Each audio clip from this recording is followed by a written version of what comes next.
5 ছেলের পর যখন এক কন্যা জন্মিল, তখন বাপ মায়ে অনেক আদর করিয়া তাহার নাম রাখিল নিরুপমা। এই গোষ্ঠীতে এমন শৌখিন নাম ইতিপূর্বে কখনো শোনা যায় নাই। প্রায় ঠাকুর দেবতার নামই প্রচলিত ছিল। গণেশ, কার্তিক, পার্বতী তাহার উদাহরণ। এখন নিরুপমার বিবাহের প্রস্তাব চলিতেছে। তাহার পিতা রামসুন্দর মিত্র অনেক খোঁজ করেন, কিন্তু পাত্র কিছুতেই মনের মতন হয় না। অবশেষে মস্ত এক রায় বাহাদুরের ঘরের একমাত্র ছেলেকে সন্ধান করিয়া বাহির করিয়াছেন। উক্ত রায় বাহাদুরের পৈতৃক বিষয় আশয় যদিও অনেক হ্রাস হইয়া আসিয়াছে, কিন্তু বনেদি ঘর বটে। বরপক্ষ হইতে 10,000 টাকা পণ এবং বহুল দান সামগ্রী চাহিয়া বসিল। রামসুন্দর কিছুমাত্র বিবেচনা না করিয়া তাহাতেই সম্মত হইলেন। এমন পাত্র কোনো মতে হাতছাড়া করা যায় না। কিছুতেই টাকার জোগাড় আর হয় না। বাধা দিয়া বিক্রয় করিয়া অনেক চেষ্টাতেও 6,7 বাকি রহিল। এদিকে বিবাহের দিন নিকট হইয়া আসিয়াছে। অবশেষে বিবাহের দিন উপস্থিত হইল। নিতান্ত অতিরিক্ত সুদে একজন বাকি টাকাটা ধার দিতে স্বীকার করিয়াছিল, কিন্তু সময়কালে সে উপস্থিত হইল না। বিবাহ সভায় একটা তুমুল গোলযোগ বাঁধিয়া গেল। রামসুন্দর আমাদের রায় বাহাদুরের হাতে পায়ে ধরিয়া বলিলেন, শুভ কার্য সম্পন্ন হইয়া যাক, আমি নিশ্চয়ই টাকাটা শোধ করিয়া দিব। রায় বাহাদুর বলিলেন, টাকা হাতে না পাইলে বর সভাস্থ করা যাইবে না।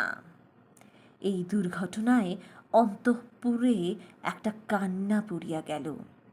এই গুরুতর বিপদের যে মূল কারণ, সে চেলি পড়িয়া, গহনা পড়িয়া, কপালে চন্দন লেপিয়া চুপ করিয়া বসিয়া আছে। ভাবি শ্বশুরকুলের প্রতি যে তাহার খুব একটা ভক্তি কিংবা অনুরাগ জন্মিতেছে, তাহা বলা যায় না। ইতিমধ্যে একটা সুবিধা হইল।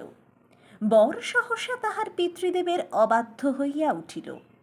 সে বাপকে বলিয়া বসিল, কেনা বেচা দরদামের কথা আমি বুঝি না, বিবাহ করিতে আসিয়াছি, বিবাহ করিয়া যাইব। বাপ যাহাকে দেখিল তাহাকেই বলিল, দেখেছেন মহাশয়, আজকালকার ছেলেদের ব্যবহার। দু একজন প্রবীণ লোক ছিল, তাহারা বলিল, শাস্ত্র শিক্ষা নীতি শিক্ষা একেবারেই নাই, কাজেই বর্তমান শিক্ষার বিষময় ফল নিজের সন্তানের মধ্যে প্রত্যক্ষ করিয়া রায়বাহাদুর হতোদ্যম হইয়া বসিয়া রইলেন।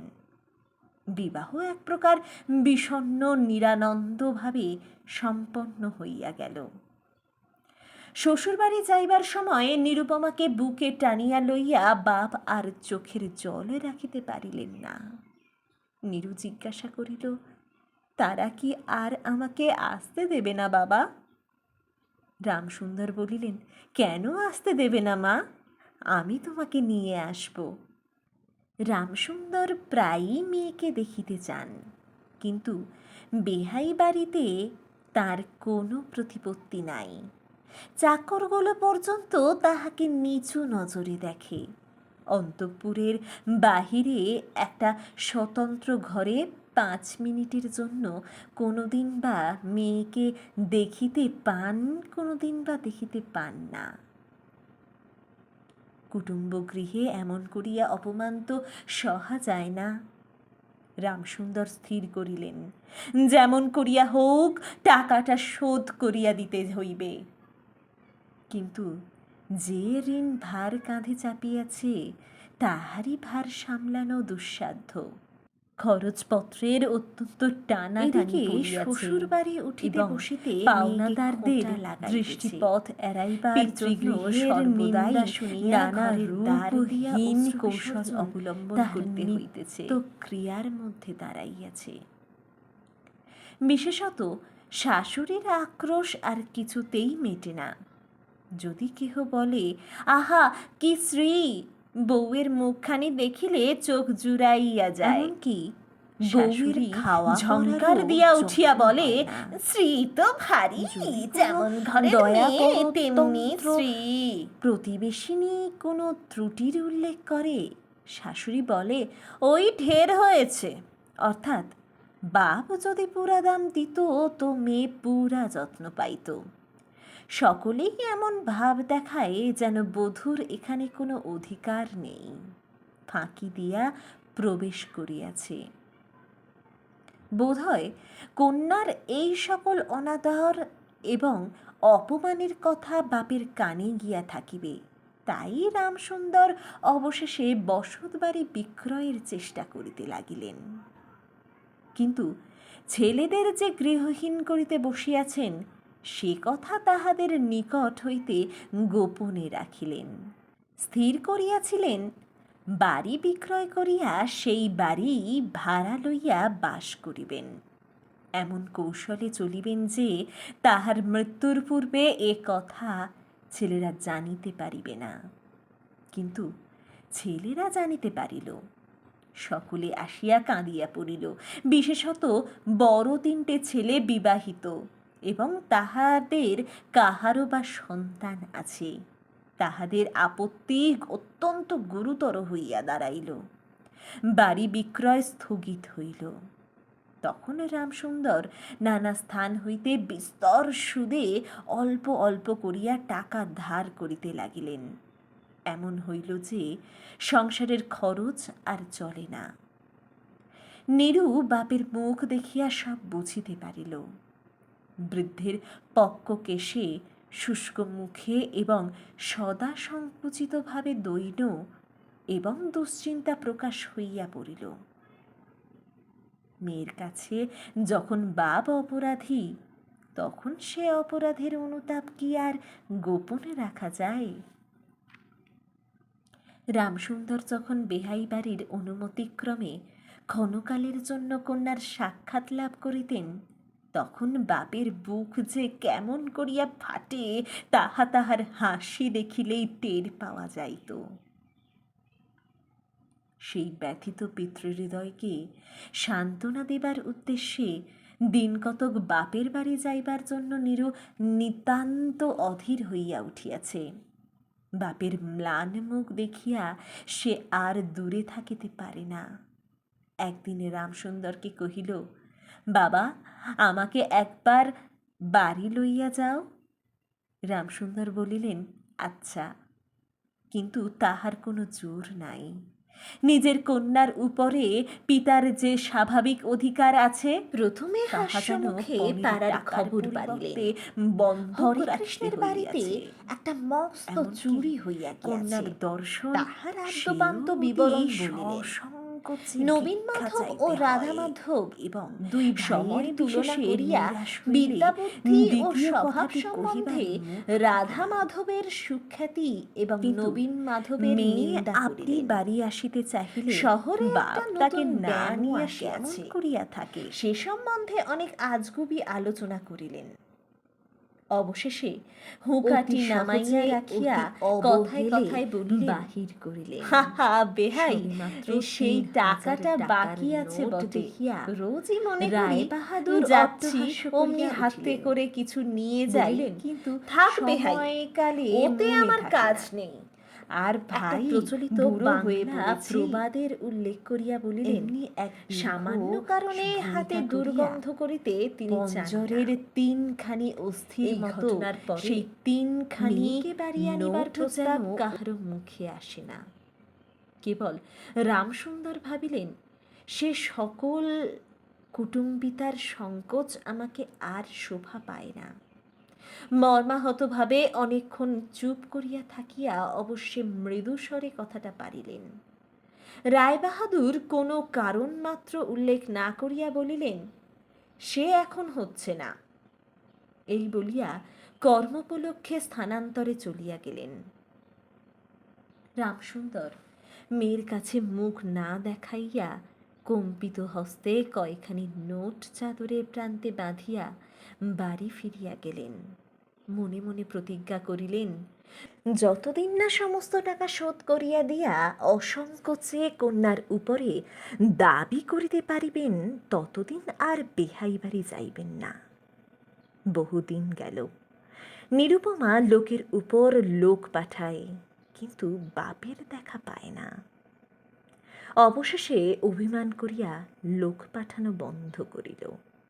তখন রামসুন্দরের মনে বড় আঘাত লাগিল, কিন্তু তবু গেলেন না। আশ্বিন মাস আসিল। রামসুন্দর বলিলেন, এবার পুজোর সময়ে মাকে ঘরে আনবই, নইলে আমি খুব একটা শক্ত রকম শপথ করিলেন। পঞ্চমী কি ষষ্ঠীর দিনে আবার চাদরের প্রান্তে গুটি কতক নোট বাঁধিয়া রামসুন্দর যাত্রার উদ্যোগ করিলেন। 5 বৎসরের এক নাতি আসিয়া বলিল, দাদা, আমার জন্য গাড়ি কিনতে যাচ্ছিস? বহুদিন হইতে তাহার ঠেলা গাড়িতে চড়িয়া হাওয়া খাইবার শখ হইয়াছে, কিন্তু কিছুতেই তাহা মিটিবার উপায় হইতেছে না। 6 বৎসরের এক নাতনি আসিয়া সরদনে কহিল, পুজোর নিমন্ত্রণে যাইবার মতো তাহার একখানিও ভালো কাপড় নাই। রামসুন্দর এমন সময় রামসুন্দরের জ্যেষ্ঠ এবং হরিবংশে তার দুটি ছোট ছেলে সঙ্গে লইয়া সংসার ঘরে প্রবেশ করিলেন। পিতাকে বলিলেন, বাবা, আমাদের তবে এবার পথে ভাসালে? ফেলিয়াছেন।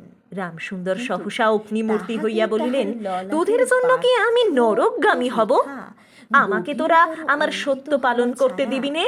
রামসুন্দর বাড়ি বিক্রি করিয়া বসিয়া আছেন।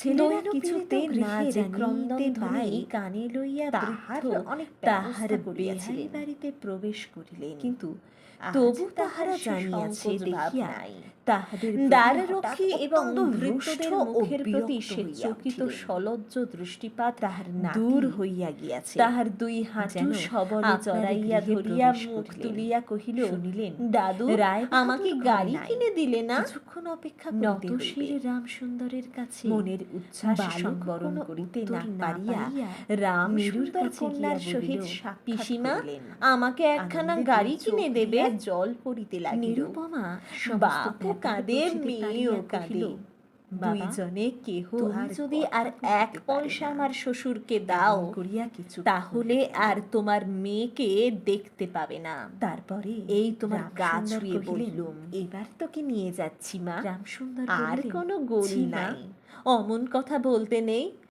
আর এই টাকাটা যদি আমি দিতে না পারি, তাহলে তোর বাপের অপমান আর তোরও অপমান। নিরু কহিল, টাকা যদি দাও তবেই অপমান। তোমার মেয়ের কি কোনো মর্যাদা নেই? আমি কি কেবল একটা টাকার থলি? যতক্ষণ টাকা আছে ততক্ষণ আমার দাম? না বাবা, এ টাকা দিয়ে তুমি আমাকে অপমান করো না। তাছাড়া আমার স্বামী তো এ টাকা চান না। রামসুন্দর কহিলেন, তাহলে তোমাকে যেতে দেবে না মা? নিরুপমা কহিল, না দেয় তো কি করবে বলো? তুমিও আর নিয়ে যেতে চেও না। রামসুন্দর কম্পিত হস্তে নোট বাঁধা চাদরটি কাঁধে তুলিয়া আবার চোরের মতো সকলের দৃষ্টি এড়াইয়া বাড়ি ফিরিয়া গেলেন।